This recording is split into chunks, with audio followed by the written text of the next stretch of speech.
Hi folks, in this video we're going to cover basic recovery gear and common recovery gear and then some. This video is good for beginners and the experienced four-wheel driver, as we may cover some things you may not have thought of. So if you're a subscriber, welcome back. If this is your first time viewing one of my videos, hi, I'm Ronnie from Four Wheeling in Western Australia, and let's get into the recovery gear. Okay, so what I'm going to do first is I'm going to introduce the gear. Now I'm not going to go into complete detail on how to use everything. There will be links at the end of this video to videos yet to be made, but soon to be made, where you can click on them and you can actually see how to use a snatch strap, how to use a winch, how to use a winch with a winch block on an angle, all kinds of stuff, etc. So everyone knows how to do it safely. Okay, first things first, the shovel, your best recovery tool possible. And you can get these cheap from the hardware. So you need one of these. It's amazing what a bit of digging can do. Alright, so before we get into all the other gear, you need somewhere to attach your recovery gear. So you need recovery points. This is a hitch receiver recovery point. It's got a D-shackle on it. Now you don't have to have this because on the back of your toe assembly you have a pin where your toe ball used to sit in, right? This secures the same way as your toe ball. Now we never use a toe ball for recovery because they can shear off and they have killed people and damage a lot of things too. So you can use this, but you can't hook a winch hook onto this. You can only put a strap around and then plug it in. So just keep that in mind. So if you need to use a winch hook, you need this. Now to the front recovery point. Now if you have your factory tie down and toe points, I strongly advise not to use them. Go and get yourself a recovery point like these or these. Now if you don't have that because you can't get one, because some vehicles, like, you just can't get them, they just don't make them for vehicles, this is your next option when you absolutely have to. You can put this on 2 points. Even if you've got rated recovery points, I prefer to use 2. So bridle strap, which is a bridle strap, tree trunk strap becomes a bridle strap as well, dividing the load, and you're not pulling everything off one point. You got more control on it. These on, and if you've got a strap, your strap goes in between like that, sorted. Now we can get into the gear. Most common gear, most common strap, this one is an 8-ton snatch strap. It says an 8,000 kilo snatch strap, so 8 ton, and it tells you the length and it tells you that it's rated.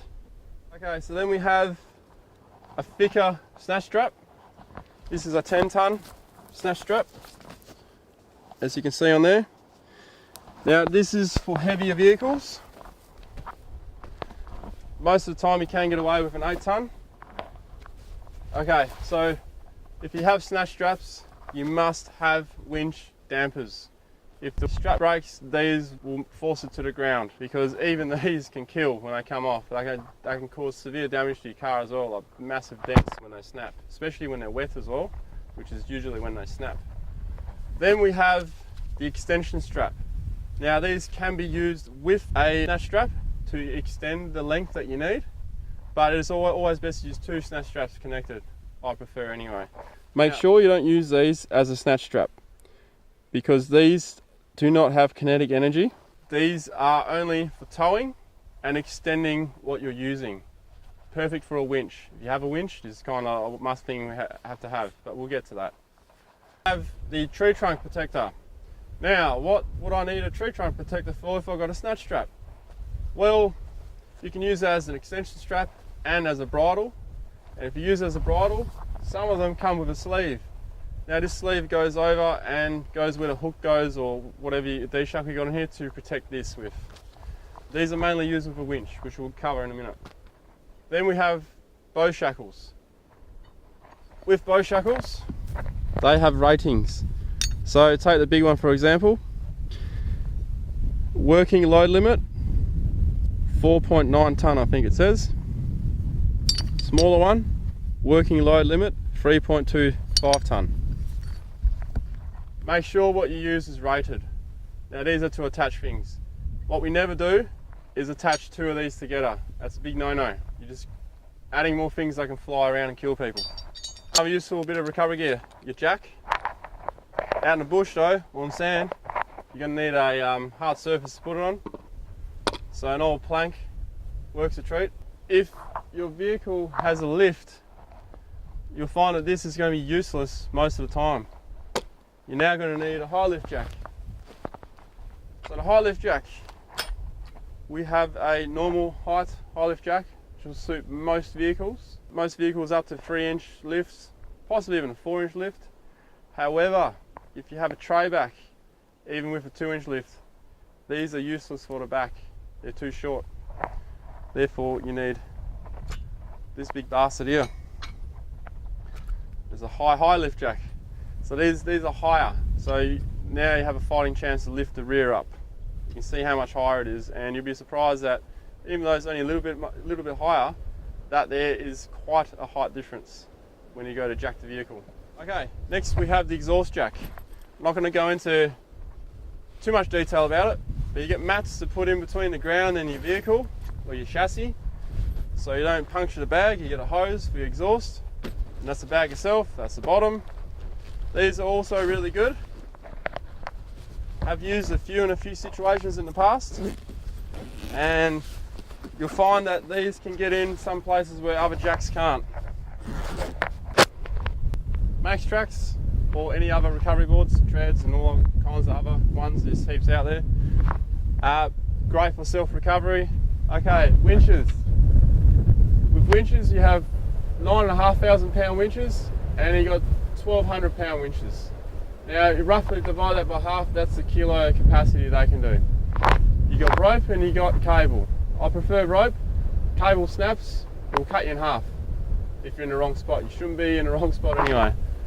So if you have a winch, then this is where extension strap and this tree trunk protector comes back into play, massively back into play. You need this. Tree trunk protector with the winch. Never put the rope around the tree. You'll ring bark it, kill the tree and damage your rope.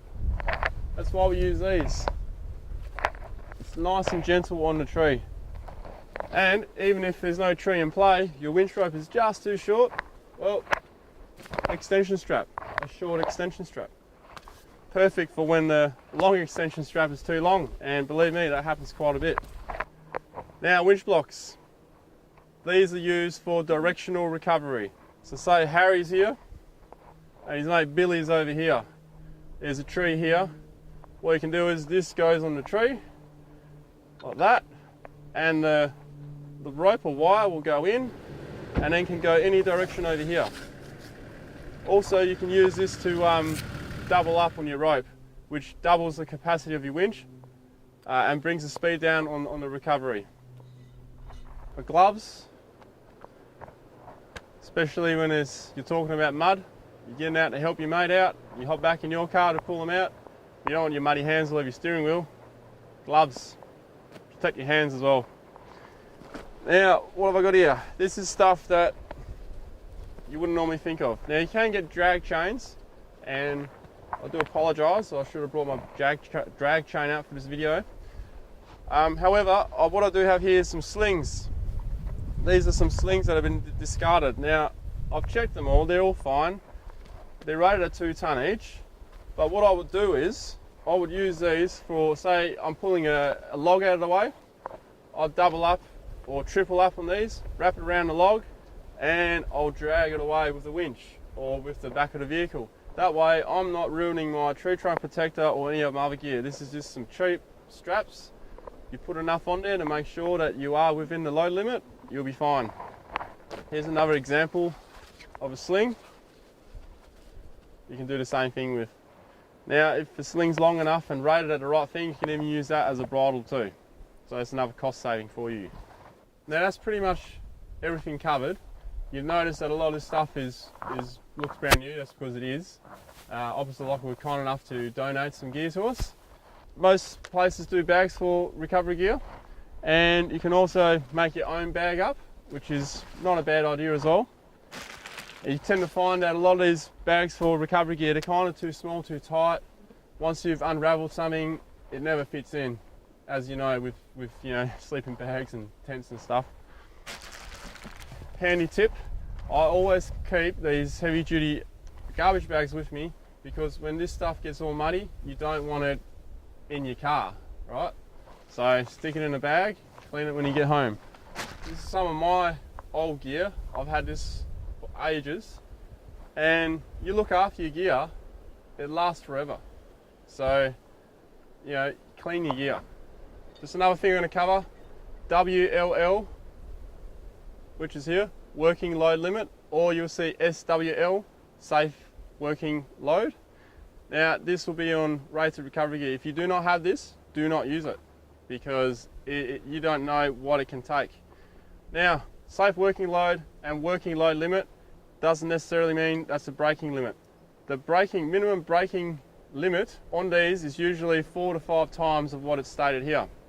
Now, that's not to say that you should go out and go, oh yeah, well, I'll be right, because this little one here is right to pull out this big cruiser, because I know that the minimal braking limit is 5 times of what it says. Don't do that. Still use the biggest one you got, but it's just good to know, because if you're aware, when a vehicle is completely bogged in mud, down to the chassis, wheels, everything underneath, that car weighs 3 tonne, you're more than likely trying to pull 6, 7 tonne maybe, but a lot of people don't think about it, and I guess that's why you have a safe working limit, which is 5 times less than the actual braking strength, because otherwise people would just be braking these everywhere. If that was the actual braking limit, these would be braking everywhere, and lots of accidents will happen.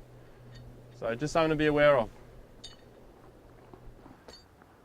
Alright folks, thanks for watching. I hope I've enlightened you on a few things, or maybe a lot of things.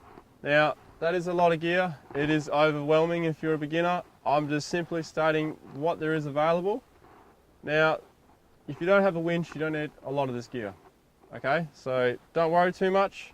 Just make sure you have your recovery points, your basic stuff, and your safety stuff, and you'll be right. Alright, so at the end of this video, you'll see various boxes where there'll be links to go to, clickable if you're on a desktop computer. If you're on your iPhone or iPad, you'll have to use the links down below. Now, a lot of these videos are still yet to be made, so come back, they'll be there later. If you're a subscriber, you'll get a notification anyway. So thanks again for watching. Take care out there when you're recovering vehicles, and don't forget to subscribe if you haven't already, and give me a thumbs up if you like the video. Leave a comment, anything else you've thought of. Remember, I'm not going into detail in this video. The other videos will have detail on how to use each piece of equipment. So I'll catch you out there. See ya.